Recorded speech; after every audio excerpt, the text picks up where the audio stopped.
welcome back to the herd wave. Welcome if you're new. So here on this channel we talk all about African cichlids, everything to do with keeping them. We do species profiles, we do tank setups, we do tank maintenance, we do fun facts and everything African cichlid basically. So with that being said, let's get straight into this week's video. So this week it was finally time to get my little Frontosa, my one and only little Frontosa. If you haven't been following me, I do have a group of wild Blue Zaire Frontosas.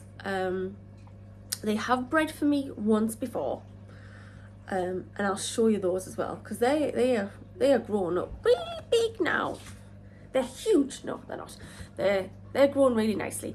But this is only the second time that these are bred for me. The second lot, I'll show you the picture of the eggs in the tumbler and of what they look like because there was a kind of few. But what can you say? Sometimes some of them maybe didn't get fertilized. I think there's probably two that didn't get fertilized, to be honest.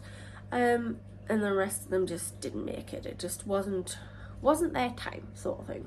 But I do have one little guy who did make it, or girl, obviously can't tell right now. I'm gonna call him a guy. I do have one little dude who did make it, and it's time for him to come out of his egg tumbler now because his egg sack's pretty much all gone and he's free swimming himself. So once the egg sac starts to dissipate, that basically means that they are ready to start eating themselves.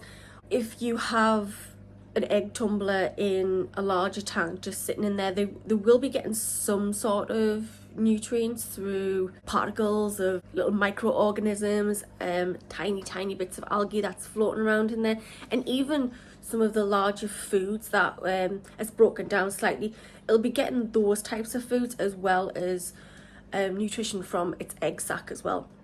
When it's really tiny, that's when they will get their food and nutrients from the egg sac. But as they start to get older, their egg sac starts to dissipate. That is when they will get the nutrients through the water colony. It is finally time for him to go in his own tank. Now, I didn't want to use one of the larger fry holding tanks just for one little guy because he's pretty small and he might get lonely in there. So what I thought I'd do is I have set up, it's one of those like kids starter tanks that you get from local fish shops. You know, they kind of have those, they have a filter in and that's about it. It's probably like a 10-12 litre, something simple like that. It's just basically a really tiny holding tank. I had one of those set up, which I sometimes do put fry in, but I thought I would make this one nice for him because it's going to be a while before he can go in with anybody else.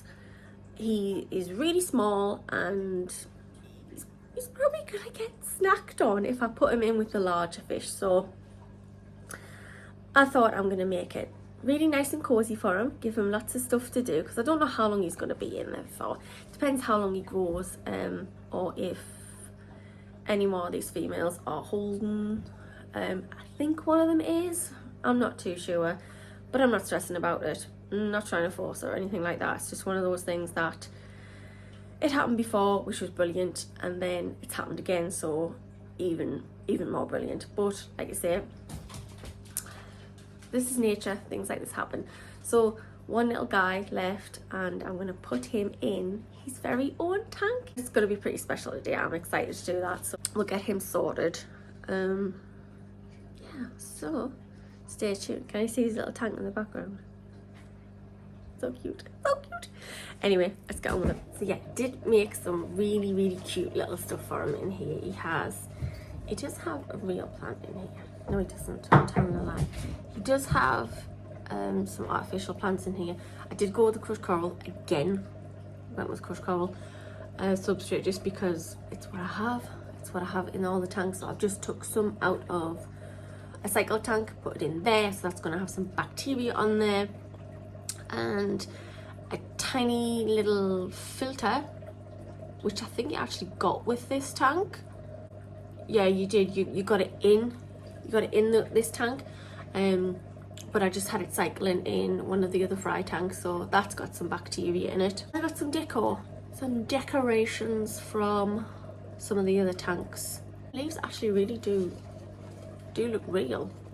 They do look like real pothos, but they're not.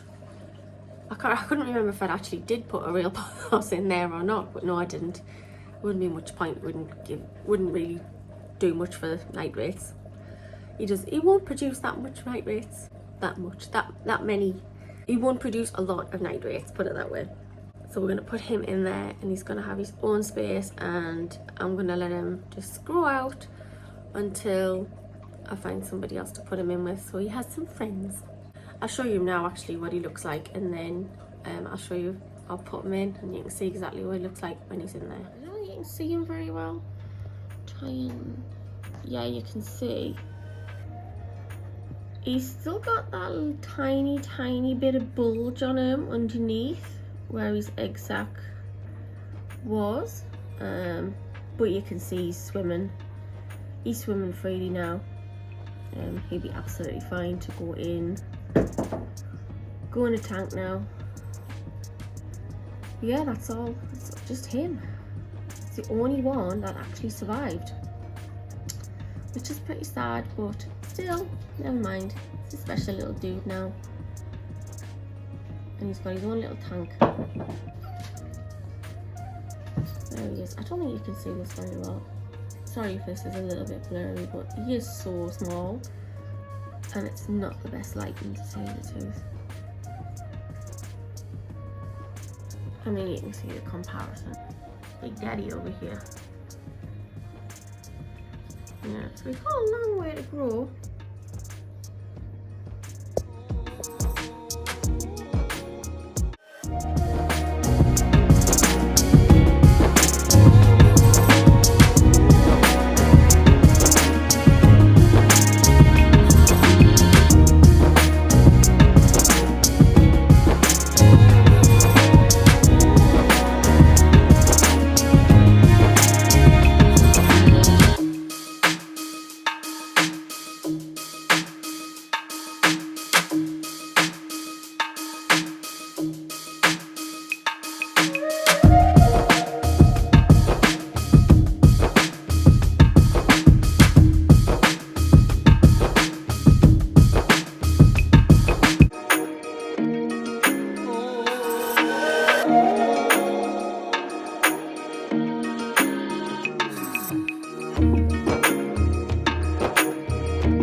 So that is it for another video. Hopefully you enjoyed this, enjoyed seeing the little Frontosa guy get his own little tank, and I will keep you posted on how he gets on.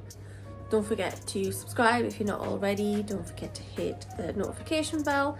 It lets you know every time that I upload a video.